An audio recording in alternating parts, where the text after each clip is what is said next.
कि मेरा सपना है डॉक्टर बनने का और इसके लिए फ़र्स्ट स्टेप होता है कि आप एक मेडिकल कॉलेज में जाएँ, एक अच्छे वो कुछ दिनों की बात होती है, थोड़ी-सी परेशानी तो होती है कि एक आदमी वहाँ रहे और एक आदमी दूसरे जगह रहे, लेकिन इससे अच्छा कोई ऑप्शन नहीं है।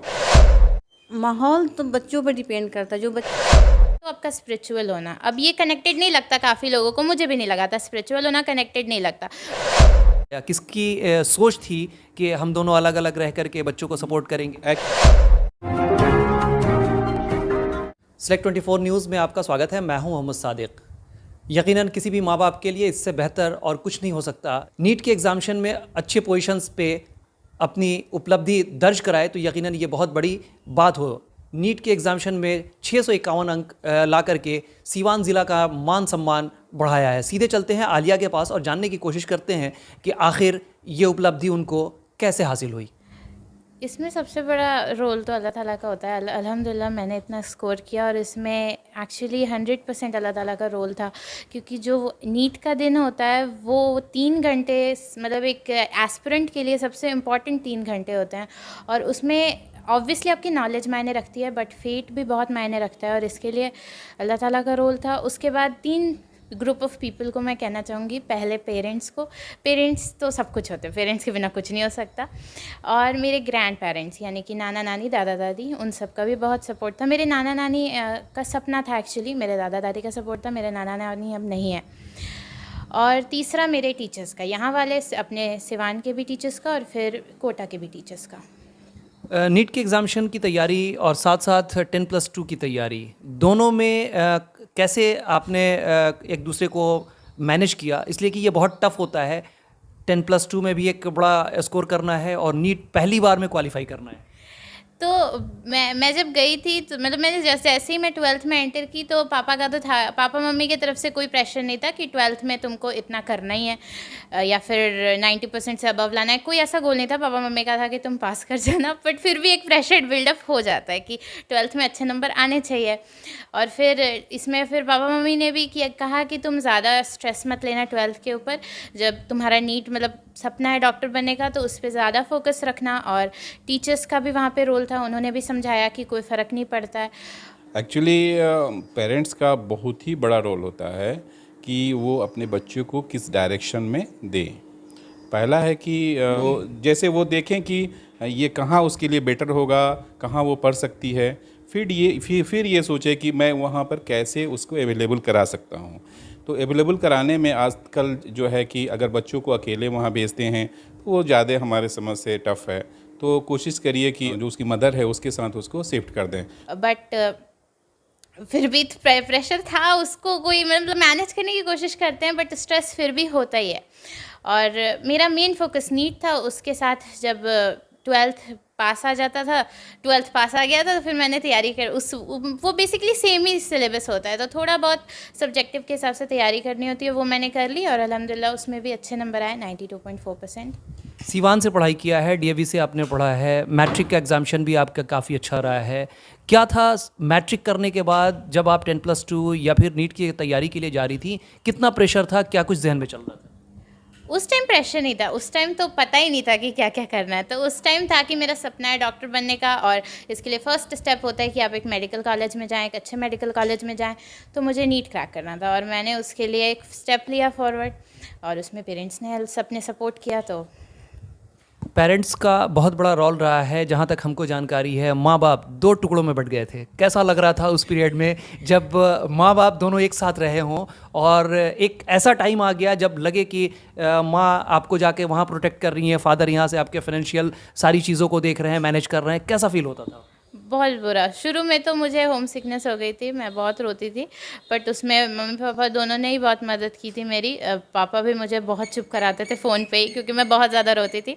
आलिया से मेरी बात हुई, उन्होंने कहा कि बीच बीच में ऐसा होता था कि मैं काफ़ी डिप्रेस हो जाती थी, रोती थी, मैं फादर को फ़ोन करके बोलती थी मेरे से नहीं होगा। कैसे मैनेज किया आपने उस टाइम? हाँ, वो एक्चुअली उसमें 1-1 घंटा मैं उससे कॉल पे बात करता था और उसको मतलब जो भी मुझे समझ आता था मैं समझाने की कोशिश करता था।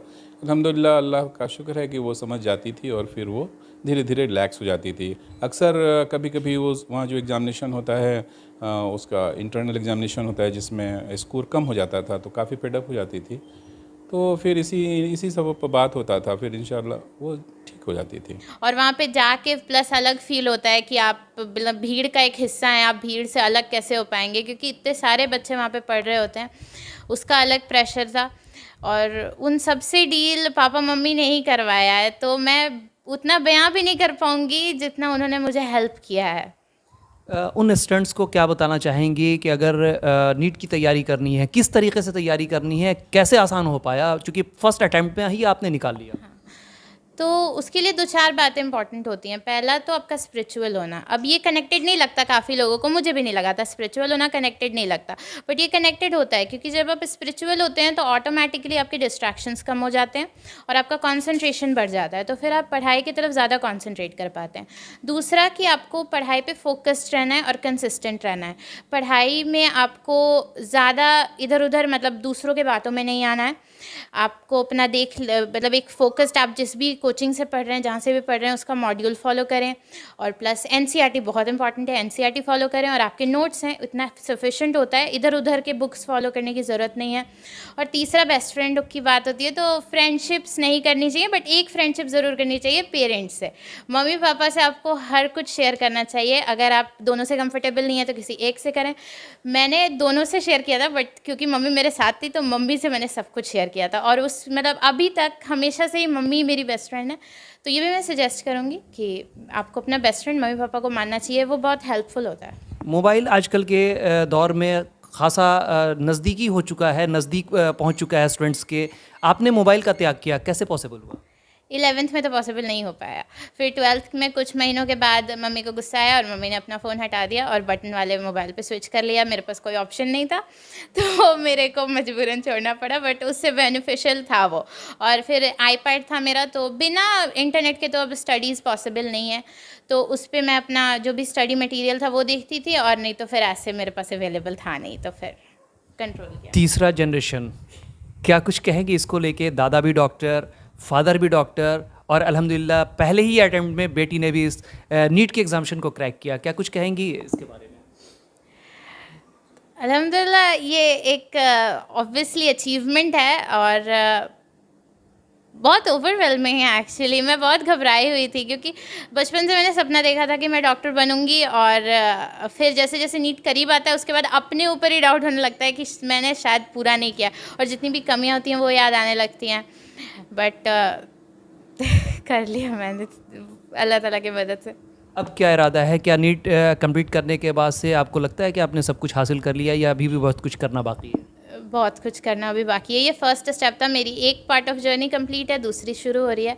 तो पहले वाली ख़त्म होने की खुशी है, दूसरे वाले शुरू करने का एंथुजियाज़म है। क्या लगता है, क्या कुछ करेंगे, किस सेगमेंट में जाना चाहेंगे? मेडिकल MBBS कंप्लीट करने के बाद से क्या फोकस होगा, क्या सोच है? फोकस तो मेरा बेसिकली यही होगा कि मैं लोगों की मदद कर सकूँ, लोगों के चेहरे पे एक स्माइल ला सकूँ। हालांकि वो स्माइल मेरे वजह से नहीं होगी, वो सब अल्लाह ताला ही देते हैं, बट अगर मेरा उसमें 1% भी रोल होगा तो वो स्माइल देखने का एक अलग ही मज़ा होता है। सीवान के लोगों के लिए क्या कुछ कहेंगे? सीवान से जुड़ी हैं तो क्या सीवान में रहेंगे, या फिर बाहर के बारे में ही ज़्यादा सोचेंगे? क्योंकि आजकल ये भी एक बहुत बड़ा मसला बन चुका है कि लोग आगे की तरफ बढ़ते हैं और अपने नेटिव प्लेस को भूल जाते हैं। इसके बारे में मैंने कुछ सोचा नहीं है, बट अपने ऑप्शंस ओपन रखूँगी ज़रूर।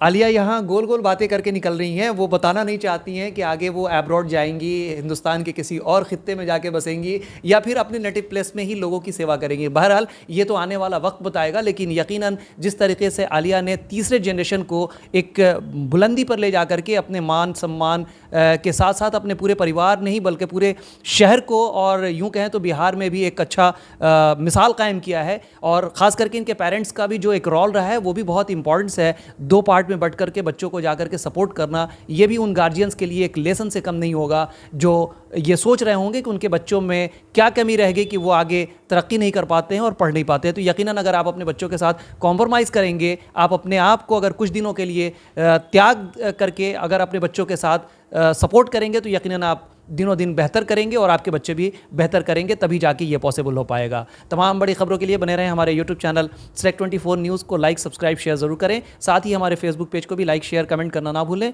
और हमारे वेबसाइट www.select24news.in पर विज़िट ज़रूर करें। कॉम्प्रोमाइज़ अगर पेरेंट्स को सीखना है तो हमारे साथ आलिया की मदर मौजूद हैं, वो खुद बताएंगी कि उन्होंने कितना बड़ा डिसीज़न लिया है जिसका नतीजा आलिया के रिज़ल्ट पे पड़ा। अल्हम्दुलिल्लाह आलिया का रिज़ल्ट तो बहुत अच्छा हुआ और उम्मीद से ज़्यादा हुआ। उम्मीद तो नहीं थी इतने छोटे जगह से जाके बेटी इतना अच्छा करेगी। अल्लाह का शुक्र है बहुत अच्छा करी। कैसे डिसीजन लिया आप लोगों ने कि अलग अलग रह करके बच्चों को सपोर्ट करेंगे और वहाँ जा करके अपनी गार्जियनशिप में उसको पढ़ाएंगे? बहुत टफ डिसीजन था। हाँ डिसीज़न टफ था लेकिन पता नहीं था, कोटा के बारे में हम लोग कुछ जानते नहीं थे और इतनी छोटी जगह से जाके बेटी को अकेले कैसे छोड़ते। फिर सोचा कि साथ में जाना ही सही रहेगा। सब कुछ देखते हुए अकेले छोड़ना, हॉस्टल में डालना, पीजी में डालना, कुछ भी हम लोग को आइडिया नहीं था। लेकिन पहले हम लोग सोच लिए थे कि बेटी के साथ रह के ही पढ़ाएंगे, क्योंकि माहौल ऐसा होता है कि बच्चे घबरा इधर उधर भटक जाते हैं, तो भटकने का ज़्यादा चांस था। माहौल तो बच्चों पर डिपेंड करता है। जो बच्चे पढ़ने वाले हैं वो अच्छा कर लेते हैं और हर तरह के बच्चे हैं, कुछ फ्रेंडशिप में, कुछ इधर उधर भटक जाते हैं। वो देख के थोड़ा घबराहट हुई। कुछ दिन वहाँ रहने के बाद समझ में आया कि सच में रहना बहुत ज़रूरी था बेटी के साथ। नहीं रहते तो जैसे कि बच्चे मेरी बेटी छोटी जगह से गई थी, उतना बड़ा जगह था, उतने बच्चे थे, उसको समझ में ही नहीं आता कि क्या करें क्या नहीं करें। तो सपोर्ट देना बहुत ज़रूरी था। नहीं जाते तो परेशानी हो जाती बेटी के साथ। अक्सर बच्चों में वहाँ सुसाइड को लेकर के मामला अक्सर सामने आता रहा है। आप बहुत नज़दीक से वहाँ देखी हैं, क्या वजह होती होगी कि बच्चे सुसाइड करते हैं? बच्चों के मार्क्स गिरते हैं, जब टेस्ट होते हैं तो बच्चे के मार्क्स जब गिरते हैं तो बच्चे कंपेयर करते हैं अपने क्लास में, जैसे जो उनके साथ रहते हैं। मदर के साथ जो बच्चे रहे तो उसमें ये बात नहीं आती है। जो बच्चे अकेले हॉस्टल में रहे उनके साथ ही प्रॉब्लम होती है। वो एक दूसरे के जो उनके साथ क्लास में रहे उनके ज़्यादा नंबर आ गए, इस तरह से नंबर को लेके ही वो सुसाइड करते थे। और इसमें उनकी जैसे कि नंबर, जबकि वहाँ से जो एलियन के जो भी टीचर थे वो हमेशा उनके आता रहता था वीडियो की नंबर को लेके घबराओ नहीं। नंबर उतर आते हैं जाते हैं, जो भी टॉपर उनके आए हैं उनके बारे में बता देते थे। वो भी टॉपर्स भी बता देते कि हमारे नंबर गिरते थे, फिर हम आप लोग घबराना नहीं है। लेकिन बच्चों में एंजाइटी होती थी। और हाँ, पेरेंट्स के साथ रहें और नहीं तो बच्चों में मैच्योरिटी आए तब वहाँ भेजें। कम उम्र में बच्चों को नहीं भेजें। कितनी खुशी हुई होगी जब रिज़ल्ट आया? रिज़ल्ट आया तो एग्ज़ाम दे के आने के बाद तो दूसरा ही माहौल था। बहुत घबराए हुए थे लोग। बेटी भी रो रही थी कि क्या होगा क्या नहीं होगा, लेकिन हम सब घबराए थे। फिर जब आंसर शीट आया और बेटा मेरा आंसर शीट मिलाने बैठा, क्योंकि हम किसी में हिम्मत नहीं थी, हम तीनों में हिम्मत नहीं थी। वो तो खैर रो ही रही थी, तो बेटा मेरा बैठा और मिलाते गया। उसी में इतनी हिम्मत थी। और जब नंबर पता चला तो फिर हम लोगों में रात के 10 से 11 बजे हम लोग रिलैक्स हुए कि चलो अच्छा नंबर आ गया। आलिया के छोटे भाई उमर भी हमारे साथ मौजूद हैं। रिज़ल्ट इन्होंने ही देखा था, इसलिए इम्पोर्टेंस बनती है कि इनसे भी जानें कि आखिर रिज़ल्ट देखने की हिम्मत कहाँ से लाए। जी मेरे को तो अपनी बहन पे यकीन था कि उसका अच्छे नंबर आएंगे, अल्लाह ताकि हमें वो कम से आए भी। तो एक मतलब कि अपने ऊपर कॉन्फिडेंस था कि अगर मैं देख रहा हूँ, अल्लाह ताला का नाम लिया, फिर मैंने खोला तो अच्छे नंबर्स भी थे। कैसा लगा उस टाइम में जब लगा कि रिज़ल्ट आ चुके हैं और आलिया अच्छे नंबरों से अपने आप को वहाँ प्रूव कर चुकी है? खुशी भी बहुत हुई थी।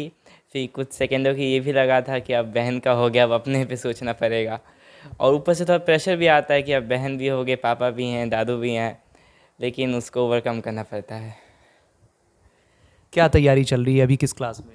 अभी तो 8 में है और वहीं अच्छे से तैयारी चलती है। कुछ दिक्कत होती है तो बहन अब हो ही गई तो उनसे भी पूछ लेते हैं। क्या करने का इरादा है? बहन डॉक्टर हो गई हैं, तो अब आपके क्या गोल्स हैं? मैं भी सोचा हूँ कि मैं डॉक्टर की फील्ड में ही जाऊँगा मोस्ट प्रोबेबली, और अब इंशाल्लाह मेरा भी नंबर अच्छे आएंगे। क्या लगता है, प्रेशर बढ़ गया है पढ़ाई में, अब ज़्यादा टाइम देना पड़ेगा? हाँ ये तो लगता है कि ना, अब जैसे बहन से अब ये भी कंपटीशन भी एक मतलब आ गया है कि बहन के इतने नंबर। कंपटीशन घर में ही आ गया है। हाँ कंपटीशन घर ही में आ गया। पहले तो बाहर था, भी अब घर में भी आ गया।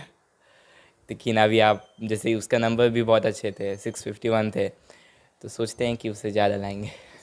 वो कुछ दिनों की बात होती है, थोड़ी सी परेशानी तो होती है कि एक आदमी वहाँ रहे और एक आदमी दूसरे जगह रहे, लेकिन इससे अच्छा कोई ऑप्शन नहीं है। अगर उसको अपने माँ के साथ शिफ्ट करते हैं तो उसका वो केयर भी करेगी और मतलब इमोशनली भी केयर करेगी और फिजिकली भी केयर करेगी, और वो उस आपको अच्छा रिजल्ट देगी, आपकी बेटी या बेटा जो भी है। ये डिसीज़न कैसे हो पाया? ये बहुत टफ डिसीज़न है, कैसे हो पाया? किसकी सोच थी कि हम दोनों अलग अलग रह करके बच्चों को सपोर्ट करेंगे? एक्चुअली हम लोग दोनों आदमी, हस्बैंड वाइफ दोनों आदमी ने हम लोग ये डिसीजन लिया कि हम लोग को यही डिसीजन लेना चाहिए ताकि बच्चे कुछ अच्छे कर सकें।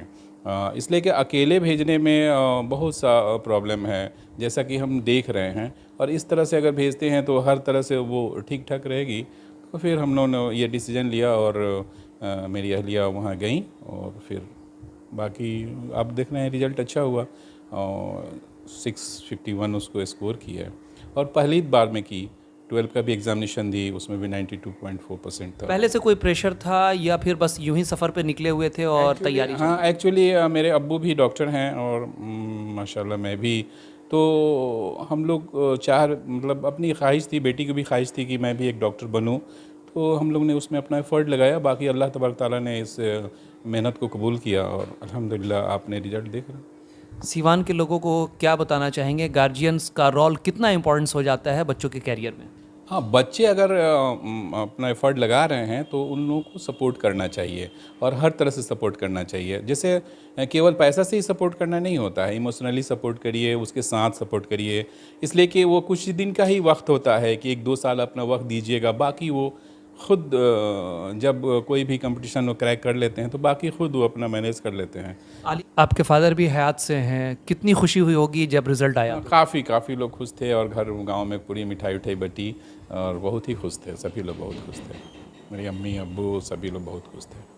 तमाम बड़ी खबरों के लिए बने रहें हमारे यूट्यूब चैनल Select 24 न्यूज़ को लाइक, सब्सक्राइब, शेयर ज़रूर करें। साथ ही हमारे फेसबुक पेज को भी लाइक, शेयर, कमेंट करना ना भूलें और हमारे वेबसाइट www.select24news.in पर विजिट ज़रूर करें। अब आपके शहर सिवान के लक्ष्मीपुर में भरपूर सुविधाओं के साथ खुल गया है hotel select and marriage hall.